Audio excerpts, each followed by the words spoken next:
6:32 right now, taking a live look from the pictures from Chopper 5 Oakland, over Oakland Tech High School right behind us. That's just one of the locations where teachers are starting to walk the picket lines. We are live with team coverage this morning. Kit Doe will break down the alternative options for students and parents. But first, let's head to Emily Turner for more on why teachers feel a strike is their only choice. Emily? Yeah, and that strike is just beginning here, just minutes away from a full-on picket line. Teachers have finally started to show up. I'm going to hop out of the way so you can see the signs that they have begun to put up here at Manzanita Community School. Of course, that strike officially starting at 6:30, so 2 minutes ago. At 7:30, we will hear from the president of the union. Now, 3,000 teachers are set to go on strike here this morning. There's no telling how long that's going to last because negotiations are still in the works. The two parties were last at the negotiating table on Tuesday. The union president says that the district slightly improved its offer, but it still wasn't enough for them. The union is seeking a 12% pay raise over 3 years. This most recent offer was 8.5% raise over 4 years. Now, they've also asked for smaller class sizes as well as more support staff. And as this impasse continues, there's going to continue to be picket lines at all of the 86 schools in the district, including those 3,000 teachers as well, possibly as students and parents. That bonus is almost nothing. It doesn't follow me forward, and it's not enough money to make a difference right now. That 7% raise is still barely enough to cover inflation.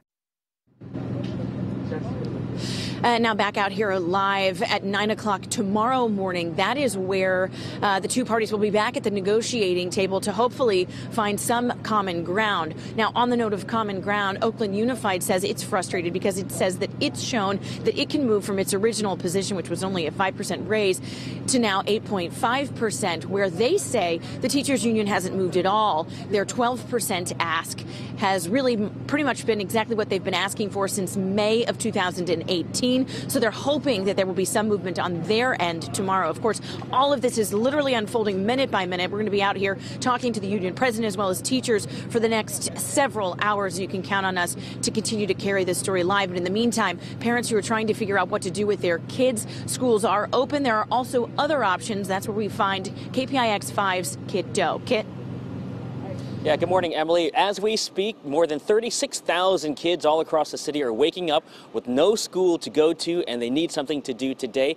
One option is to take them to a rec center like this one, the Golden Gate Rec Center here on 62nd Street, which is opening up an hour early for an expected rush of kids this morning. The city of Oakland is opening up all of its 16 rec centers to give parents one more way to get through this strike. Now, some families are going to the extreme of opening up their homes and converting them to makeshift classrooms, organizing lesson plans that include crafts, books, and other activities to keep these kids occupied and stimulated throughout the day.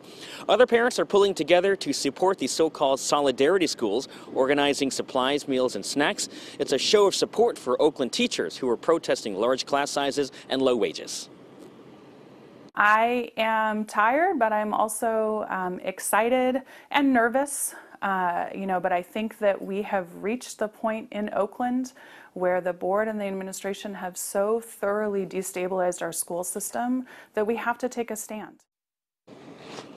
And so this is the complete list of the other 15 rec centers that have opened up in the city of Oakland and expanded their operations during the strike. The rec centers will be staffed with employees and also parent volunteers, and they'll be open from 8 a.m. to 3 p.m. for the kids. Between those hours, they'll have supervision and food, but after 3 p.m., the rec center will convert back to normal operations. The libraries will also be open. That's another option, but just remember that kids under 7 will need an adult supervision to be with them. Also, the Grand Lake Theater has a strike special. They've got 2 movies for $1. Also, popcorn is just $1. One of the movies is Ralph Wrecks the Internet, and the other one, of course, is Black Panther. We're live in Oakland. Kit Doe, KPIX 5. Stay with us for everything you need to know on the Oakland teachers strike. You can head to KPIX.com for a survival guide for parents and a look back at what happened during the last strike in 1996. 6:36 right now, happening today.